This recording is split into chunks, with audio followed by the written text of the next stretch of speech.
Okay. The infamous Panda Man, Joe Tan, in the house. Checking in. That's what I'm talking about. Wait a minute. I had technical difficulties. So if you were viewing this on YouTube, no, you didn't see the technical difficulties. But if you were viewing this on the YouNow app or on Facebook Live, you saw what happens when I'm trying to get stuff. But I appreciate people popping in. Appreciate that. Please keep your comments G-rated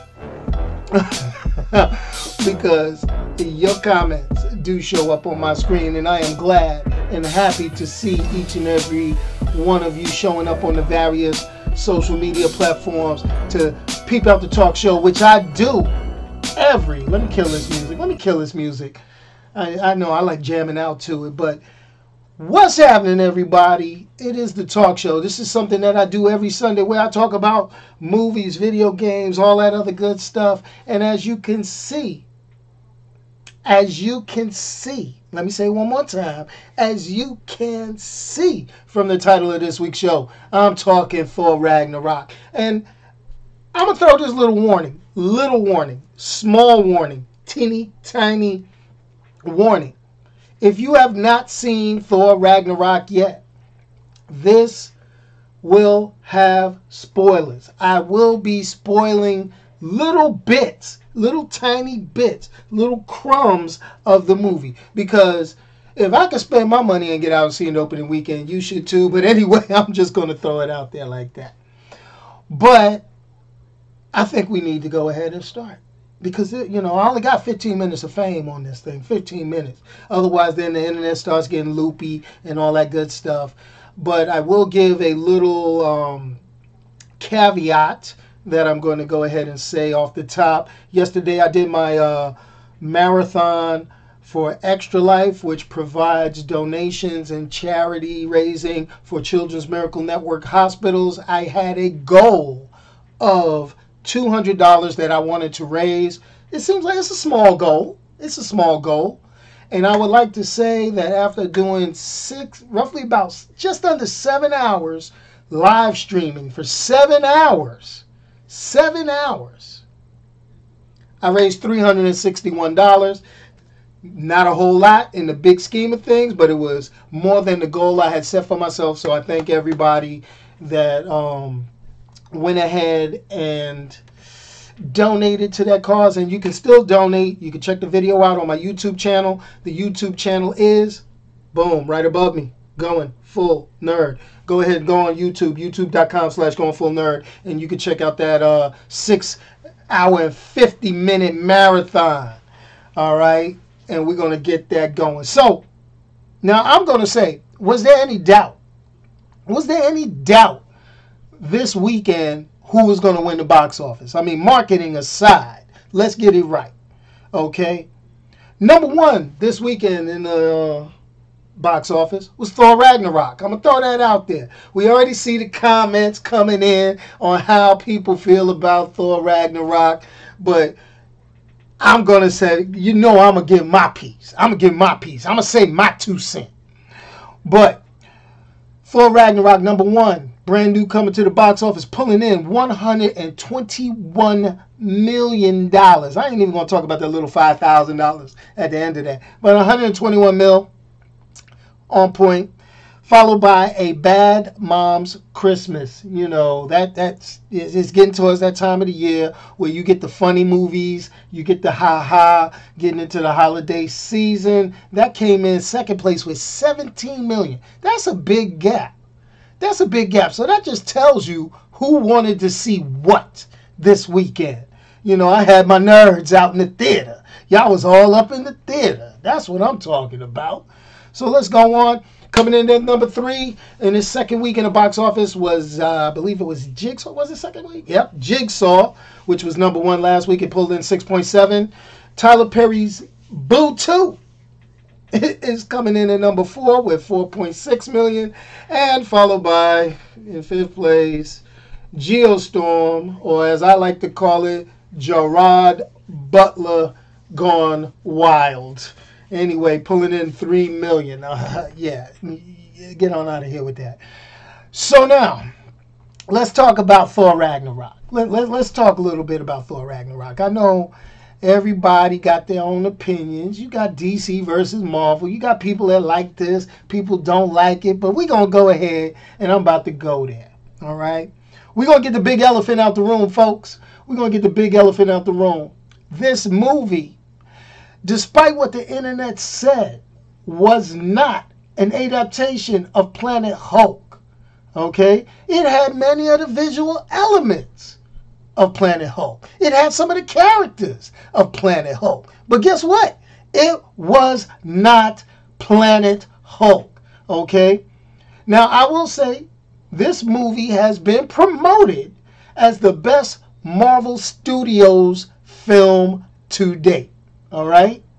But I'm going to have to disagree with that statement. I'm going to say that because the best Marvel Studios film to date, to me, was a toss-up between the first Avengers movie and Ant-Man. That's my opinion. My humble opinion. I'm going to throw that out there.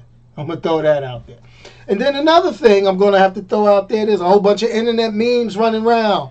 Little things that post up in all the nerd groups that I check out. And they say, okay, the T was the Tesseract. We don't know where the H and all this other stuff. I'm like, okay, let's get this going. Everybody was like, oh, the H is either Hela or Hulk for that Soul Stone. Nope. Nope. That wasn't it. The final Infinity Gem, his spoilers coming, was not present in this film. So that Thanos meme, stop reaching, people. Stop reaching. That's all I'm going to say. Stop reaching. So now, let's go ahead. Let's get into this. I'm going to say, and people will disagree, probably blow up, like my man here on the screen, Damon. He's hating it. But he's a big DC fan. I'm going to give him that. But I am going to say, all right, the movie was a good mix of homages to the Thor comic book, all right? And it was entertainment for the casual, let me throw it out there, casual movie fan. Now, I'm going to say, if you were looking, if you, all of you out there, were looking for a dark, action-filled, serious tone, sci-fi flick, comic book flick, nope, this ain't it. It's not it. Nope, got none of that. All right, so from the start, the movie took a whole light-hearted approach. You know, it relied on chuckles and jokes, much like Ant-Man did. I'm just going to be straight up honest. The movie picks up right after Age of Ultron, you know, or at least 2 years after Age of Ultron, like it said, which, you know, that's in the MCU timeline. So no one is aware of or makes mention of like Civil War, the things that happened since then and all that good stuff. I'm okay. We could do that. But we do know Thor has been out there searching for Infinity Stones. He knows something is coming up and didn't find anything. So that we can key on. So now let's talk about the characters.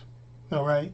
And for the most part, the characters were true to their comic book natures, other than the fact Thor joked a lot more than he does in the comic book. I mean, Thor is not known to be a comedic character. I give it that. I know that. All right. Now, if you read Thor comic books, I'm going to put it out there. He does slide a little bit in there. He slides one or two comments in there. He slides one or two, hey, I'm from Asgard and I'm gonna slide this joke in here every now and then. I know what's going down, but I'm gonna act like I don't know. They write that into the comic books every so often. That's cool. And I could dig that. But the film was filled with a bunch of it. All right? It had a lot. Hela, you know, I kind of dug the way they did Cate Blanchett. I could dig Cate Blanchett.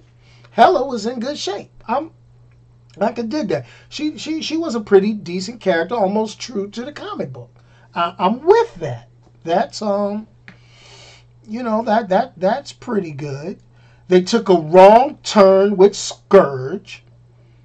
I mean, Carl Urban just wanted to get in a Marvel movie. Now, as far as having comic book accuracy, as far as looks, Scourge looked like the comic book. I'm going to throw it out there. He looked just like the comic book. But his attitude and the way he did stuff, but there was some good homages. I like that word today. That is the word of today, homage. Because they took a lot from the Thor Ragnarok storyline. Thor and Loki teaming up together, despite their little things. Surtur, the giant, okay, I got that. Hela, okay, we got that.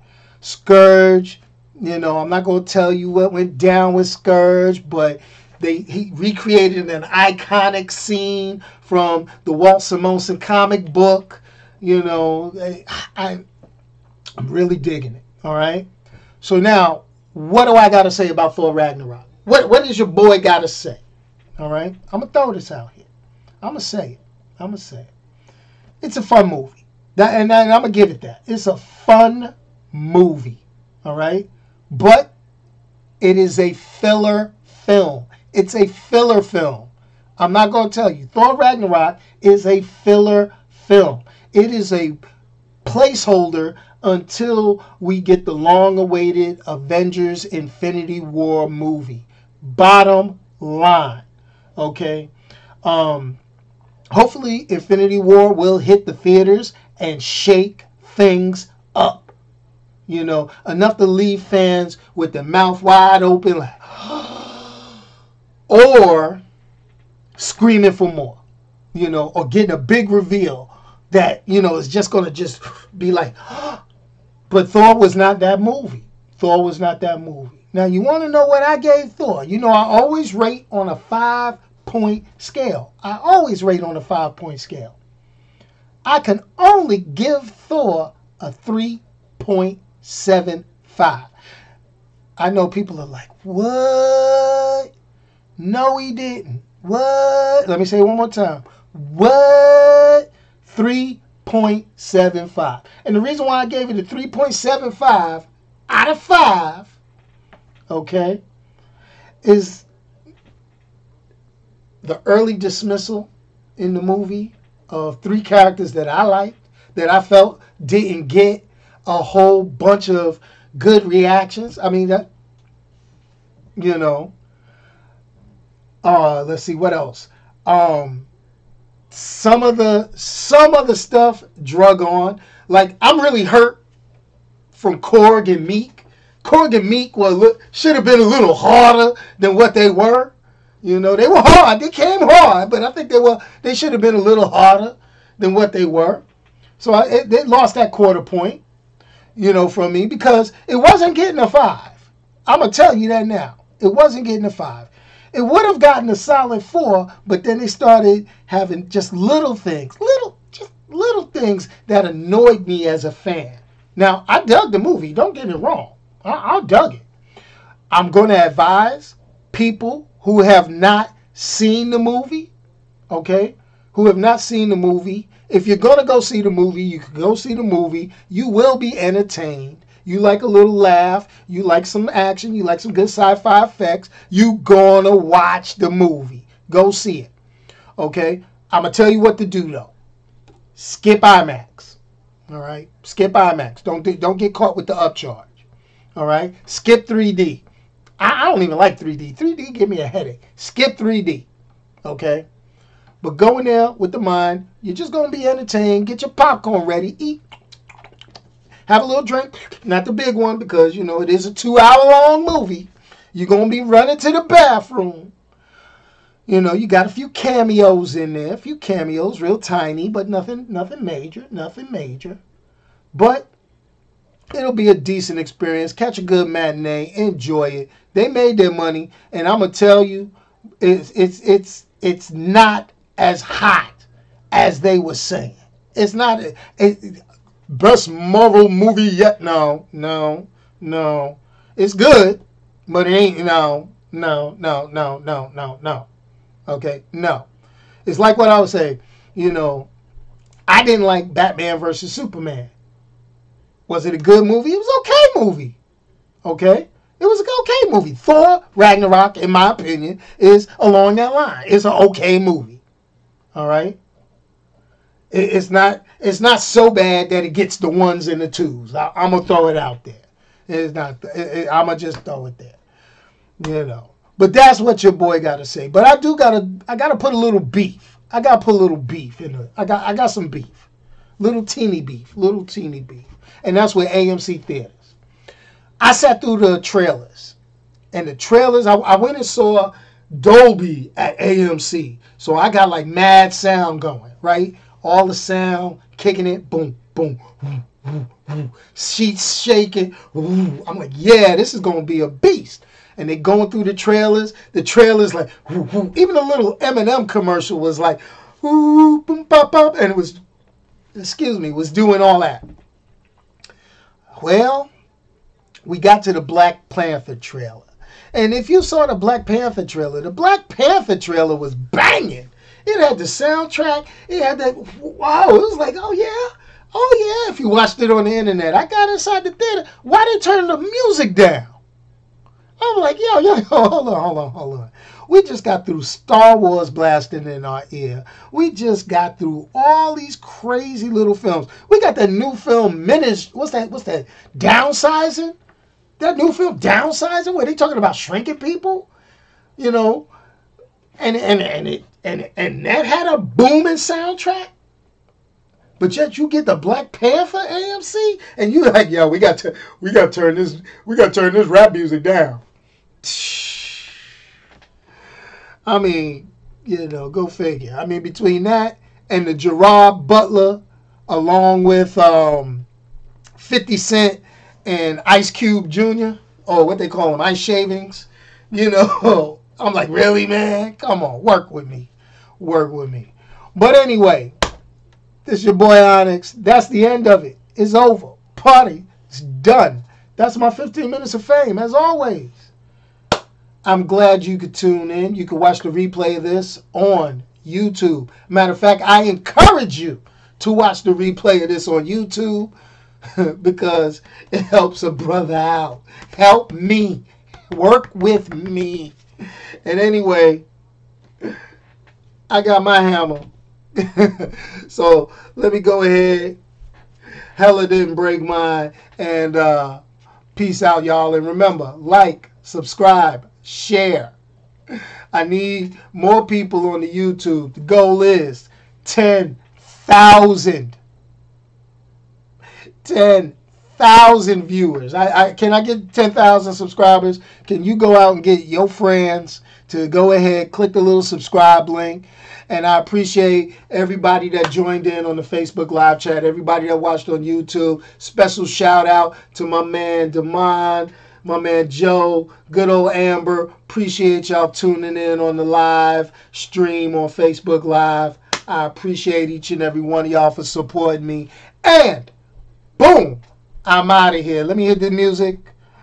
Let me hit this music and then we can hit the streets. And here we go.